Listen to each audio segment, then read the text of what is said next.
Hello students, मैं YP sir. इस channel में आपका स्वागत है। पिछले वीडियोज में हम लोग प्रश्नावली 17.2 निर्देशांक ज्यामिति के 5 प्रश्नों को हल किए थे। इस वीडियोज में हम लोग इसके शेष प्रश्नों को हल करेंगे। ये छठा प्रश्न देखें। ये दिया है, यदि बिंदु -1y और 4 -7 के बीच की दूरी 13 है तो y का मान ज्ञात करो। तो इसका हल देखें। यहाँ लिखें बिंदु -1y और 4 के बीच की दूरी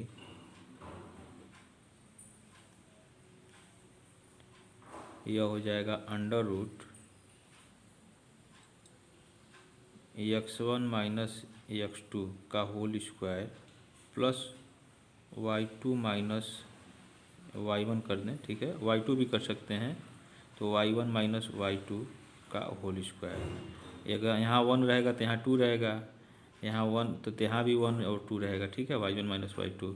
अगर x2 को पहले करते हैं तो यहाँ -x1 हो जाएगा, यहाँ y2 - y1 हो जाएगा, कोई अंतर नहीं होगा। ठीक है, यह हो गया। इसे आप x1 लिख लें और y1, ठीक है, और इसे x2 और y2 लिख लें। अब इस फार्मूले में मान रख दें तो x1 आपका -1 है और x2 को घटाना है इसमें से, तो इसको घटा करके वर्ग कर दें। फिर प्लस y1 - y2, y1 जो है आपका y है और y2 जो है 7 है, इसको घटाना है तो माइनस माइनस से प्लस हो जाएगा, यह हो गया 7। ठीक है, और दोनों के बीच की दूरी जो है ये देखें, ये 13 दिया हुआ है तो यहाँ हो जाएगा 13। ऋण 4 और एक मिल करके 5 हो जाएगा, तो ऋण 5 हो गया, इसका वर्ग हो गया, अब प्लस y(7) का होल स्क्वायर अंडर रूट में। यह हो जाएगा आपका, इसका 25 हो जाएगा, धन y(7) का होल स्क्वायर। दोनों तरफ वर्ग कर दें तो यह 169 हो जाएगा और यहाँ हो जाएगा 25 धन y(7) का होल स्क्वायर। ठीक है,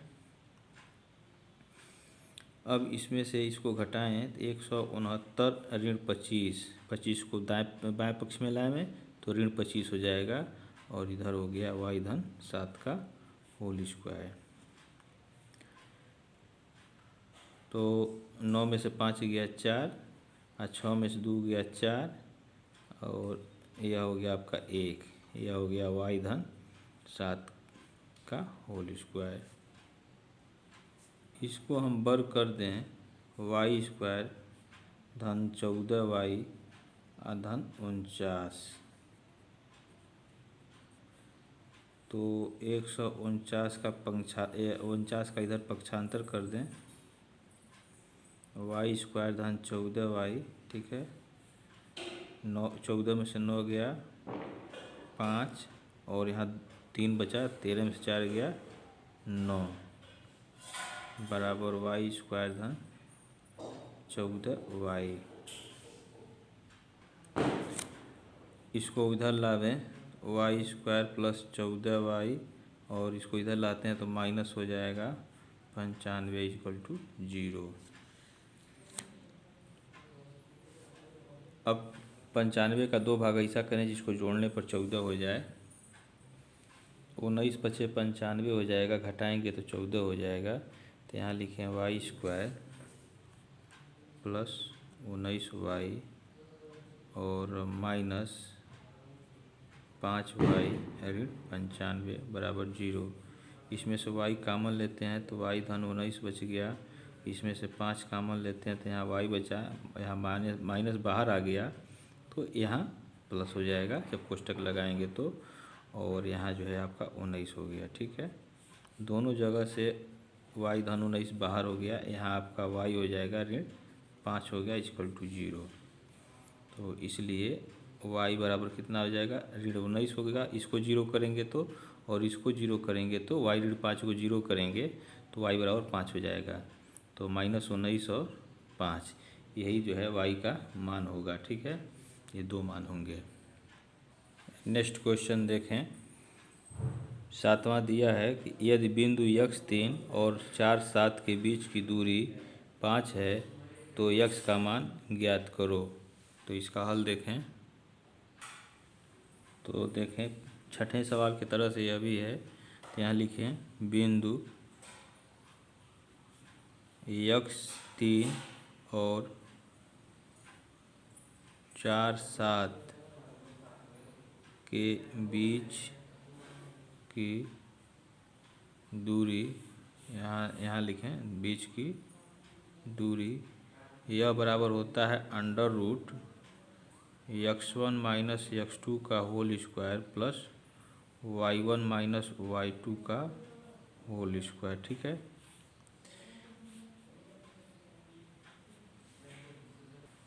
इसे x1 और y1 मान लें और इसे x2 y2 मान लें। तो यहाँ x1 का मान रख दें। ठीक है, x1 की जगह x हो गया और x2 की जगह 4 हो जाएगा और इसका हम वर्ग कर दिए, प्लस y1 की जगह 3 और y2 की जगह 7, इसका वर्ग कर दिए। ठीक है, और दोनों के बीच की दूरी देखें 5 दिया है तो यहाँ हम 5 लिख लेंगे और इसको वर्ग कर दें तो x² प्लस 16 माइनस 8x, और यह क्या हो जाएगा, 7 में से 3 गया 4 तो -4 का वर्ग यह हो जाएगा, अंडर रूट में हो गया। x² और -8x धन 16 और धन यह भी 16 हो जाएगा। ठीक है, यह 5 हो गया। अब देखें x² ऋण 8x और धन 32, दोनों तरफ वर्ग कर दें तो यह 25 हो जाएगा और ये कर्ली हट गया। ठीक है, अब इसको क्या करें, 32 को इधर पक्षांतर कर दें तो 25 इधर न करके इधर ही पक्षांतर कर लें, 25 को इधर 0 कर लें। ठीक है, तो यहाँ हो जाएगा x² ऋण 8x धन 32 और -25 इधर आ जाएगा तो यह 0 बराबर हो जाएगा आपका, यह 0 आपका हो गया। ठीक है, 25 को इधर पक्षांतर कर लिए दाएं तरफ तो -25 हो गया। तो x² -8x और धन 12 में से 5 गया 7 हो गया। ठीक है, इसको लिख लें x² ऋण 8x धन 7 और बराबर 0। 7 एकन्ने 7 जोड़ेंगे तो 8 हो जाएगा। तो इसका मध्य पद तोड़ दें तो 7x और बाहर माइनस है तो ये भी माइनस हो जाएगा, x हो जाएगा। ठीक है, और धन 7 बराबर 0। इसमें से x कॉमन लें तो यहाँ x बचेगा। ठीक है, और यहाँ x बाहर आ गया तो -7 बच गया। -1 इसमें से कॉमन ले लिए तो यहाँ x हुआ और बाहर माइनस आ गया तो ये भी अंदर वाला चिन्ह बदल जाएगा और यहाँ 7 हो जाएगा। ठीक है, दोनों जगह से x ऋण 7 बाहर ले लिए, यहाँ बचा x और यहाँ बच गया -1। ठीक है, अब x -7 को 0 करें तो x का मान 7 हो जाएगा और x -1 को 0 करते हैं तो x का मान 1 हो जाएगा। तो इस तरह से इसका हल क्या हो जाएगा, x बराबर 7 और 1 हो जाएगा, यानी 7 अथवा 1 होगा x बराबर। ठीक है, तो यही इसका आंसर होगा।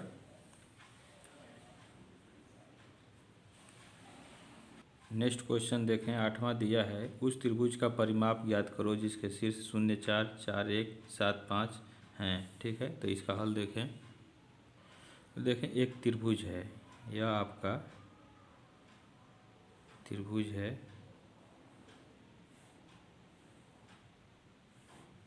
ABC। ठीक है, तो इस ए का निर्देशांक हम मान लें 0, 4 है, बी का 4, 1 है, ठीक है, और सी का 7, 5 है। ठीक है, तो यहाँ लिख लें, माना त्रिभुज के शीर्षों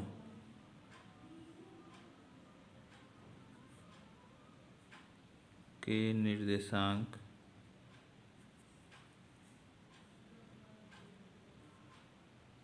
क्रमशः A 0, 4, B 4, 1,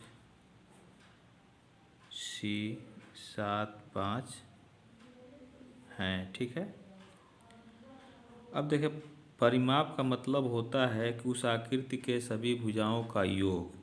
परिमाप बाहरी भुजा आकार का परिमाप माप जो है, इस त्रिभुज में 3 भुजाएं हैं तो तीनों भुजाओं का योग होगा। तो ए बी का मान निकाल लें, बी सी का और ए सी का। तो कैसे निकलेगा, ए बी बराबर क्या हो जाएगा, दोनों बिंदुओं के बीच की दूरी। इसी तरह से बी सी जो है दोनों बिंदुओं के बीच की दूरी हो जाएगी, ए सी भी हो जाएगा। ठीक है, तो यह हो जाएगा। अब इसको आप x1 y1 इसको मान लें, इसको x2 y2 मान लें, और इसको x3 y3 मान लें। ठीक है, अब ए बी का मान निकालें। ए बी बराबर क्या हो जाएगा, अंडर रूट, देखें यह दिया हुआ है, तो under root x1 minus x2 का whole square, x1 minus x2 का whole square plus y1 minus y2, y1 minus y2 का होल स्क्वायर, इसी मान रख दें। तो x1 का मान जो है 0 है और x2 का मान 4 है, तो -4 इसका वर्ग कर दें, प्लस y1 4 है और y2 जो है आपका 1 है। ठीक है, तो -1 इसका वर्ग कर दिए और ये अंडर रूट में हो गया। अब देखें, ऋण 4 होगा, शून्य में से घटाएंगे 4 को तो ऋण 4 ही रहेगा, और इसका वर्ग करेंगे तो यह 16 हो जाएगा, और 4 में से 1 गया 3 और 3 का वर्ग 9। ठीक है, यह हो गया आपका 16, 9, 25। ठीक है, ए बी का मान आपका हो जाएगा, इसका वर्गमूल ले लें तो यह हो जाएगा आपका 5। ठीक है, अब इसी तरह से फिर बी सी निकाल लें।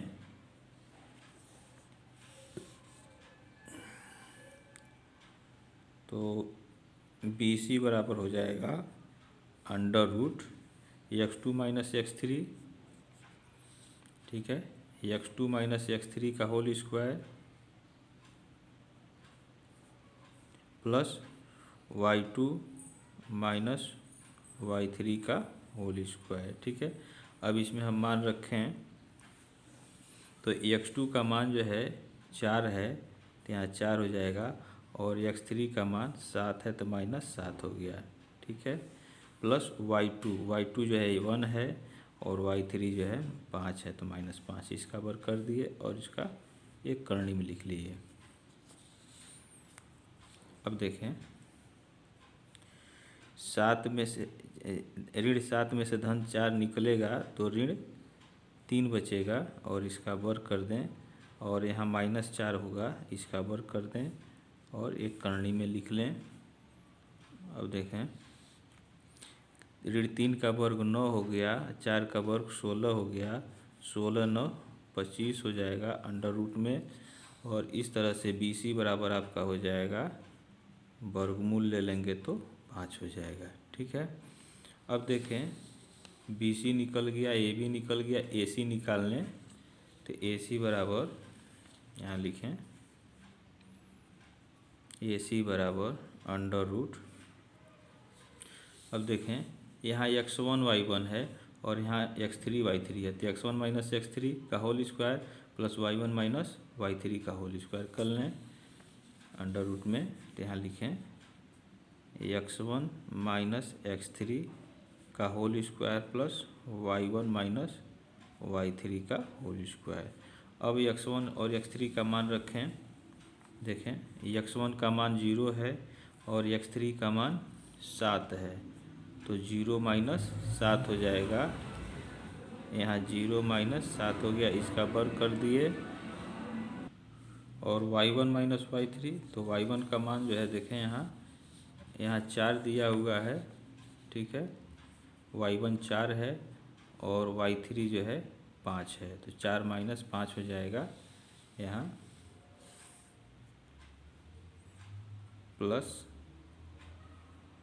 4 ऋण 5 इसका वर्ग हो जाएगा, ठीक है। और यह हो जाएगा आपका अंडर रूट में।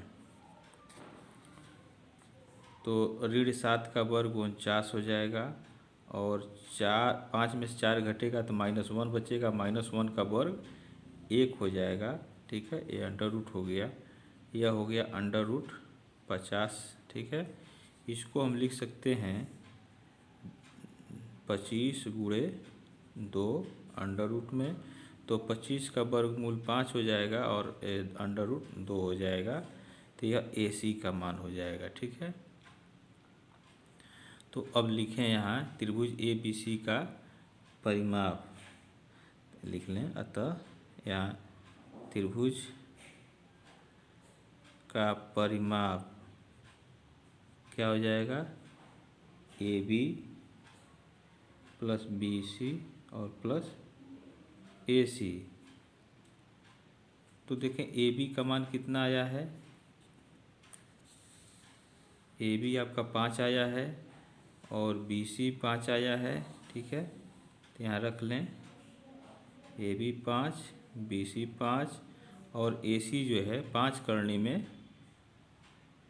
2, ठीक है। इसको हमने रख लिया, ठीक है। तो यह हो जाएगा आपका 10 धन 5 करनी में 2, ठीक है। अब यहाँ से दोनों जगह से हम 5 कॉमन ले सकते हैं, तो यहाँ बच जाएगा 2 और यहाँ बच जाएगा 5 बाहर आ गया तो करनी में 2 बच जाएगा। तो यही इसका परिमाप होगा, ठीक है। तो ये आपका आंसर हो गया, इसे आप नोट कर लें। 9वां देखें नेक्स्ट क्वेश्चन।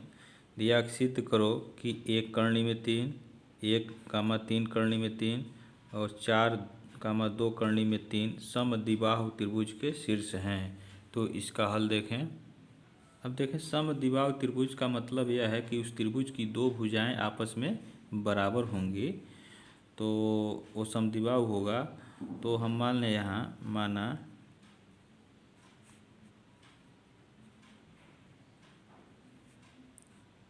त्रिभुज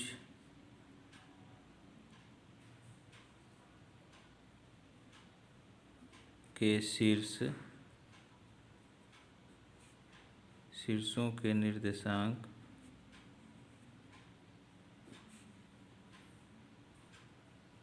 A पहले को शीर्षीय मान लें, ठीक। B दूसरे वाले को B माने तथा C 4, 2 करनी में 3 हैं, ठीक है। अब देखें यहाँ ये आपका त्रिभुज है, ठीक है, ABC और इन तीनों के निर्देशांक के दिए गए हैं। तो AB हम निकाल लें, BC निकाल लें, CA निकाल लें। इसमें से कोई 2 भुजा आपस में अगर बराबर हो जाए तो यह सिद्ध हो जाएगा कि ये शीर्षों के जो त्रिभुज के शीर्ष दिए गए हैं वह समद्विबाहु त्रिभुज के निर्देशांक हैं, ठीक है, शीर्ष हैं। तो देखें इसको आगे। तो यहाँ देखें, यहाँ हम AB निकाल लें तो AB बराबर क्या हो जाएगा, under root x1 minus x2 का whole square plus y1 minus y2 का होल स्क्वायर। ठीक है, ये फार्मूला है। इसे आप लिख लें x1 y1 और इस बिंदु को x2 y2 और इसको जो है x3 y3 लिख लें। तो x1 का मान देखें 1 है और x2 का मान भी 1 है, वर्ग कर दिए घटा करके, प्लस y1 का मान √3 है और y2 का मान 3 करनी में 3 है। इसको घटा दिए, इसका वर्ग कर दिए और ये अंडर रूट में लिख लिए। एक में से एक गया शून्य हो जाएगा, शून्य का वर्ग शून्य हो जाएगा, ये बचेगा। तो 3 में से 1 करनी में 3 निकल जाएगा, तो -2 करनी में 3 बचेगा और इसका वर्ग करें तो यह हो जाएगा 2 दूना 4 तिहाई 12। यह हो गया आपका करनी में 12। ठीक है, फिर BC निकाल लें। ठीक है, BC निकालें, BC। तो BC बराबर देखें क्या हो जाएगा, under root x2 minus x3 का होल स्क्वायर और प्लस y2 माइनस y3 का होल स्क्वायर हो जाएगा और ये अंडर रूट में होगा। तो x2 आपका कितना है, 1 है और x3 4 है, तो 1 ऋण 4 हो जाएगा, 1 ऋण 4 इसका हो स्क्वायर और फिर y2 माइनस y3। तो y2 जो है 3 करनी में 3 है और यह जो है 2 करनी में 3 है, y3। ठीक है, तो यहाँ लिखें 3 करनी में 3 माइनस 2 करनी में 3 और इसका होल स्क्वायर। यह हो गया आपका करनी में। तो 4 में से 1 निकलेगा तो ऋण 3 बचेगा, इसका वर्ग कर दें और 3 में से 2 निकलेगा तो 1 होगा, करनी में 3 यहाँ बचा, इसका वर्ग कर दिए। ठीक है, अब देखें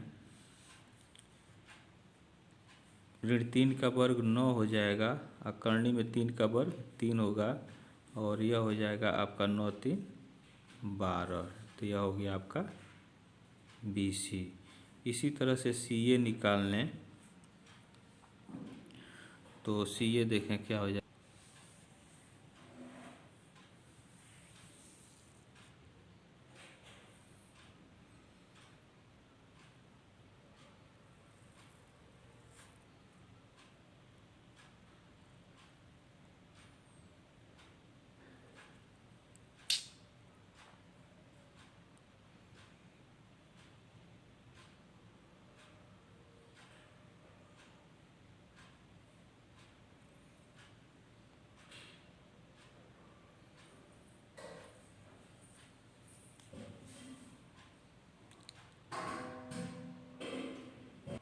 शीर्ष समद्विबाहु त्रिभुज के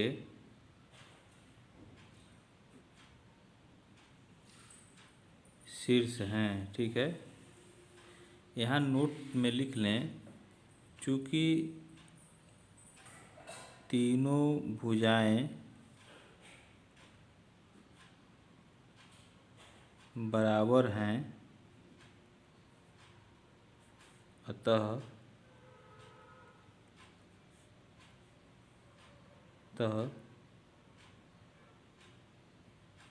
त्रिभुज के बिंदु, अतः दिए गए बिंदु समबाहु त्रिभुज के भी शीर्ष हैं। ठीक है, इसमें थोड़ा सा प्रश्न आपका कन्फ्यूजन में दिया है, समद्विबाहु के जगह समबाहु होना चाहिए। मान लीजिए परीक्षा में अगर इसी तरह से मिस प्रिंट हो जाए तो आप जो है इसी तरह से आप इसका आंसर देंगे। चूँकि समद्विबाहु दिखाना है, हल किया जा रहा है तो तीनों भुज आपस में बराबर आ जा रहा है, तो इसको होना चाहिए समबाहु त्रिभुज दिखाने के लिए, सिद्ध करना होगा कि दिखाइए कि यह समबाहु त्रिभुज के शीर्ष हैं। तो ये तीनों बराबर आ जाता है तो समबाहु के शीर्ष हो जाएंगे। परंतु अगर इसी तरह से समद्विबाहु ही करके आता है प्रश्न में और बिंदु यही मिलते हैं तो आपको दिखाना होगा समद्विबाहु, आ जाएगा तीनों बराबर। तो उस स्थिति में आप इस तरह के नोटिंग आप अवश्य कर देंगे, ठीक है। तो अगर समबाहु करके आता है तो अच्छी बात है, अगर मिसप्रिंट आता है तो आप इस तरह से इसको लिखेंगे, ठीक है। अब इस प्रश्नावली के शेष प्रश्नों को हम लोग अगले वीडियोज में पढ़ेंगे और आपको कोई समस्या हो तो आप कमेंट बॉक्स में कमेंट आप करें। आप वीडियो देख लेते हैं, लाइक नहीं करते हैं, सब्सक्राइब तो आप किए हैं लेकिन लाइक आप नहीं करते हैं, भूल जाते हैं।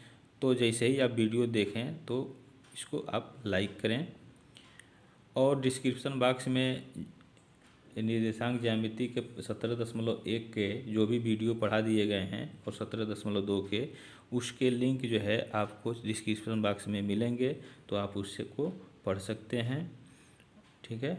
Thank you.